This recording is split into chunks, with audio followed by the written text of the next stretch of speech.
आप सभी को मैं sub inspector Raman Chaudhary railway सुरक्षा बल से अभी आरपीएफ कांस्टेबल के एग्जाम होने हैं तो मोस्टली पूछते हैं कि इसके लिए बेस्ट स्ट्रेटजी क्या होनी चाहिए।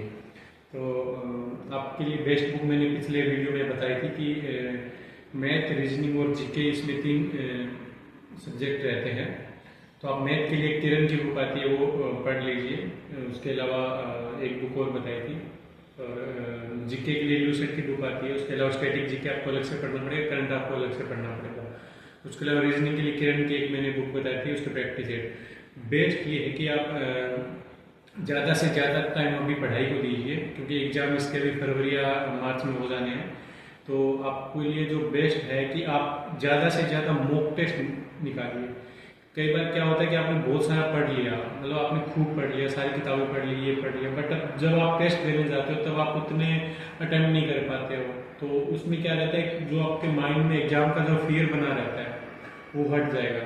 तो आप ज़्यादा से ज़्यादा ये ट्राई कीजिए कि आप डेली एक मॉक टेस्ट दें, उसका फिर आप रिव्यू कीजिए कि आपका टेस्ट कैसा हुआ है, एनालिसिस कीजिए, उसके बिहाफ पे आप अपनी तैयारी कीजिए। जैसे बेस्ट अगर टाइमिंग अगर अपने देखें कि एक टाइम टेबल बना के रखें तो बेस्ट टाइम अगर हम देखें तो सुबह के टाइम आप जीके रखो। सुबह आप कोशिश करो कि आप जल्दी उठो, 5 बजे उठ जाओ। 5 बजे से लेकर 10 बजे तक आप जीके को टाइम दो, जीके पढ़ो। क्योंकि ये देखा गया कि जितना आप सुबह इन चीज़ों को पढ़ते हो वो ज़्यादा याद रहती है। तो जीके एक ऐसा सब्जेक्ट है जो आपको याद रखना पड़ेगा, जिसको आप जितना ज़्यादा पढ़ोगे उतना ज़्यादा याद रहेगा।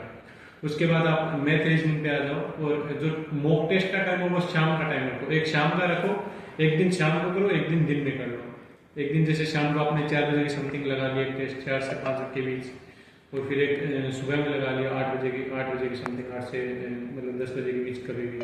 तो आप ये एक टाइम सेट करके रखिए।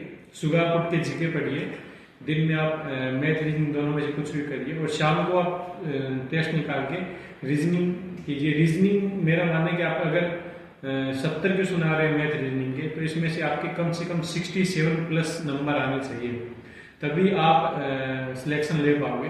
क्योंकि मैथ रीजनिंग एक ऐसा सब्जेक्ट है जिसमें आप सबसे ज़्यादा नंबर ले सकते हो। तो आप यही एक स्ट्रेटजी है कि आप मॉक टेस्ट ज़्यादा से ज़्यादा निकालिए, जो एग्जाम का फियर आपके माइंड में वो निकलेगा। और आप जो पढ़ने का तरीका है उसको थोड़ा चेंज कीजिए। जैसे अलग अलग टाइमिंग, जैसे आप देखते हो सुबह उठते आप मैथ्स पढ़ने लग जाते हो तो उसको आप मत कीजिए। आप सुबह उठते जीके पढ़िए। जीके एक ऐसा सब्जेक्ट है जो ज़्यादा आपको याद रखना पड़ेगा। मैथ रीजनिंग ऐसा है अगर आपको एक बार उसका बेसिक पता लग गया तो आप उसको हल कर सकते हो।